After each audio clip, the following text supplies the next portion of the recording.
Hello and welcome to Talking Europe. I'm Luke Brown and thanks for joining us for France 24's a weekly discussion of European affairs. Our guest has spent the best part of 3 decades fighting for causes from environmental protection to cracking down on financial corruption. She's been a presidential candidate here in France after already having made a name for herself as an investigating magistrate who brought some of the biggest international graft cases to trial. This year, Eva Joly is coming to the end of her second and final term as a Green MEP and is now working as a lawyer here in Paris. Thank you very much for joining us today, Madame Joly. Thank you for inviting me.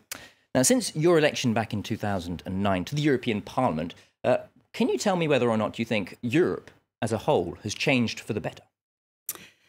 I think we have made progress as to the importance of the Parliament, for instance. I think we have established ourselves now as a power center, and well, we can do more progress. But we have also done a lot of work in the financial sector on trying to put forward ways to have multinational pay their taxes. And this is really the European Parliament that has done this work. And where you see that we are the only place in the world where you try to do something about the taxation of multinationals. And this is what I'm happy about, but also what is my unsatisfaction, because the project was stopped by the Council, where you have unanimity rules. But that we knew that that would be very difficult, as we have tax havens within Europe. But we had the promise of Jean-Claude Juncker, the President of the Commission, that he would use the Article 116 in the treaty, who allows for majority vote. I never really believed him, as he's the former Prime Minister of Luxembourg, which are living high on stealing other countries' tax income. And he failed to deliver, along with the Commission. They took a weak position, saying we will work against unanimity, but later on, that's a normal tactic. You are right, but it's not the moment, we'll do it later. So, but the Parliament did its part of the work, as did the Commission. So do you think then there are problems within Europe, but some of the instruments of European governments are functioning? Do you think they're up to the task of facing the challenges of 2019, specifically things like the rise of populists in these European elections? Well, I think there are many reasons for the populism. And one of the reasons is that too many citizens have been left aside in the economic progress and feel left alone. And then they vote against their own interest. They are seduced by the populist. And I don't think we have the good arms to fight against. In my opinion, one of the reasons that people do vote populist is also the impunity of the powerful that I have observed in my whole life, that there is just injustice, so much injustice, tax injustice, but also legal injustice, and that economic criminals, banksters, are getting away with it, in spite of the fact that they have ruined 1,000, 10,000, 100,000 of people's lives. Nothing happens to them. And this is also what we have to change in order to stop populism. Okay. Your 2 terms have really been marked by some major scandals when it comes to whistleblowing and fighting tax avoidance. LuxLeaks and Panama Papers, for example, scandals that revealed a massive tax avoidance and optimization by multinationals using tax havens such as Luxembourg. What progress do you think specifically has been made over the past 5 years fighting those kind of issues? I think we have made a lot of progress in making people conscious about how important this issue is. And also the fact that we have voted what we call the CCCTB, the Common Corporate Consolidated Tax Basis. If this text was put in vigor, we would have solved the problems of the tax havens. And this has been done in the Parliament, and it is a trans-political issue. The text was voted with a huge majority, and that has changed. 10 years ago, fighting tax criminality was a green issue, and today it is shared with the whole parliament. So it is ready. The text is there. We know what must be done, but as you know, it can only become new rules if the Council do vote the same text. And would you say the European Council has been dragging its feet? Yes. And is that because of Jean-Claude Juncker in particular? Last year you called him the tax avoider-in-chief. Yes. Are you hoping for more progress Yes. after the elections when someone else takes his spot? I think this subject, we cannot let it down. It must be carried and we must be successful.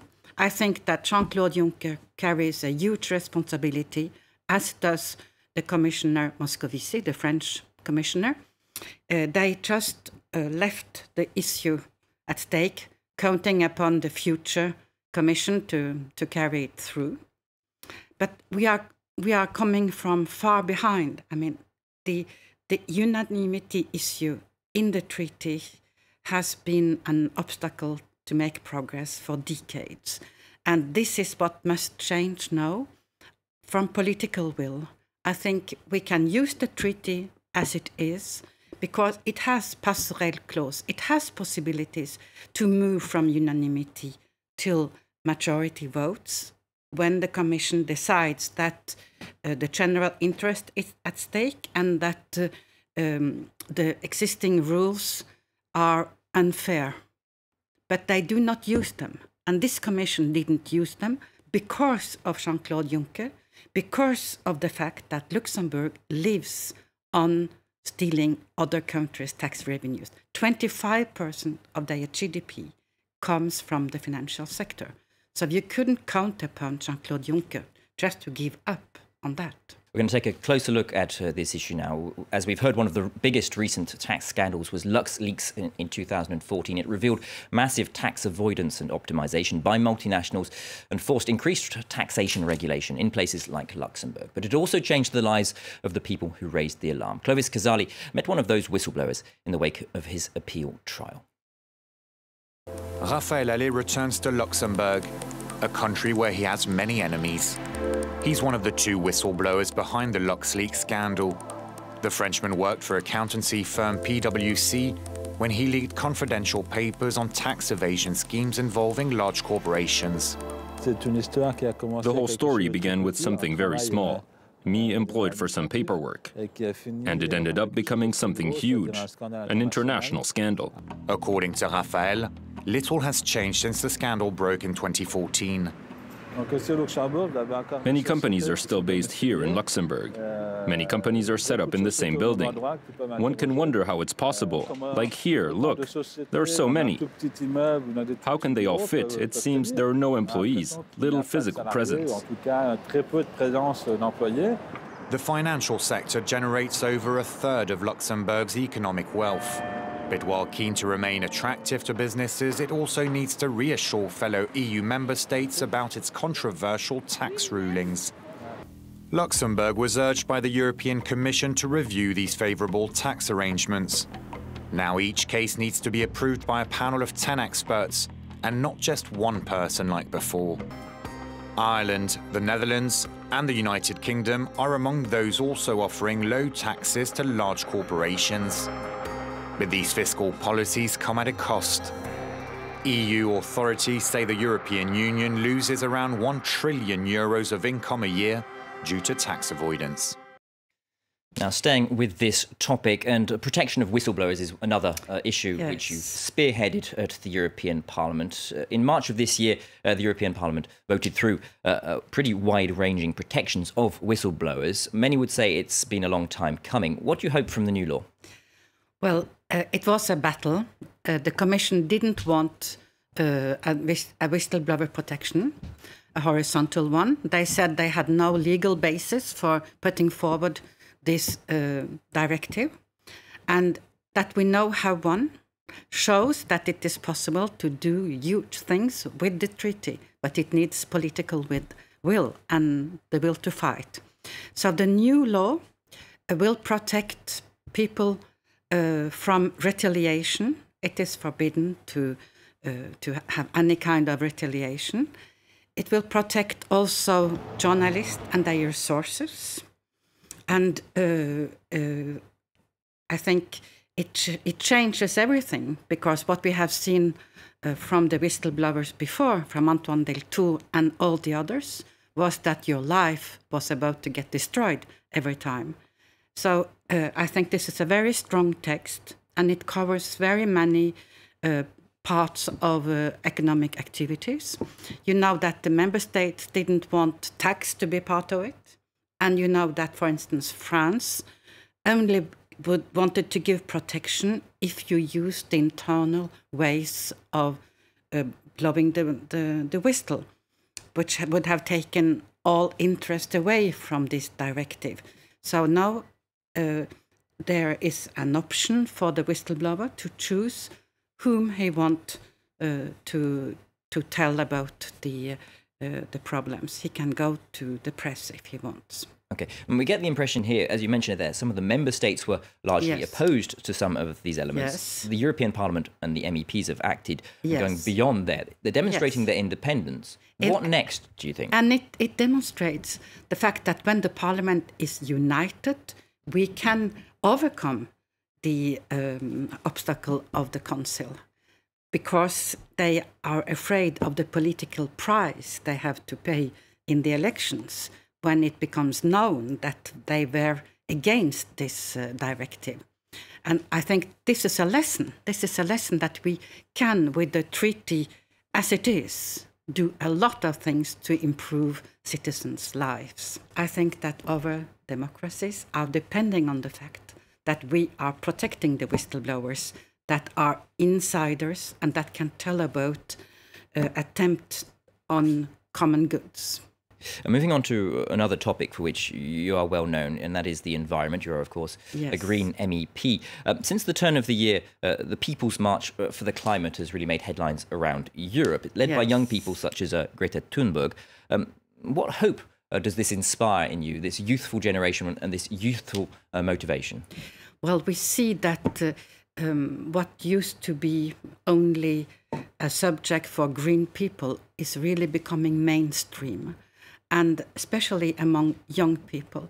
But the forces we have to overcome is also very strong, because you have the multinationals who want to produce more and more, and who do not want to take care about the limitation in one word. And so nothing is easy. And Europe is an old and big polluter. And we have to accelerate, because what we have seen the last 3 years is that we are not reducing the gashouse emissions, and we are still subsidizing fossil fuels. So this has to change. But I'm very confident that with the political knowledge that people now understand how important this is, and also how urgent it is, because we have less than 10 years now to act if we want to limit the increase in temperature to 1.5, which is the limit if we don't want huge disasters. So the time is short, but it's still possible. And the good news is that the young people are really aware and want to act.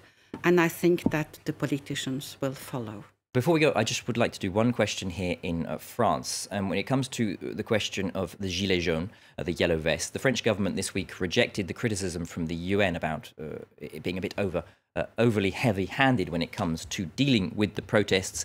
As a former investigating magistrate, how do you see the French government's dealing of the situation, the crisis, really? This past weekend, for example, an independent journalist spent 48 hours in custody. Do you think the Macron government has lost control? I think this is a weakness. They believe that they have to show force, and they are showing force and strength by giving instructions to the police to use quasi-lethal weapons. You know that we have more than 25 persons having lost an eye because they were demonstrating. I mean, this is not acceptable, and I have told that very strongly before. And I'm happy that the UN worries about the way the French government are using the police forces in these demonstrations. I think also that we are suffering from inexperience, and that the Minister of Interior, he is very much afraid of appearing weak, so he is overreacting. And one final question, as you step back from EU politics, are you optimistic for the future of the European project, faced with challenges like Brexit? The Brexit is terrible, but it is worse for the UK than it is for the EU. You know that in the economic forecast, it is a catastrophe for the UK, and for the European Union, we will also lose, but 0.5 of GDP probably, while you will lose about 5. And so this is a challenge, but my hope today is that it will not happen, because we have more time, and I think that the UK people becomes also very conscious about how dangerous is it. That it is also ripping up in old conflicts. That Ireland, this was settled with the Easter Agreement, and you know, taking this conflict up again was not foreseen. I think this is terrible for the British people, and my dearest wish is that it will not happen. Okay. Well, on that note, Eva Joly, thank you very much for taking the time to answer our questions. Thank you. And thank you for watching France 24. Do stay tuned for more news after this short break.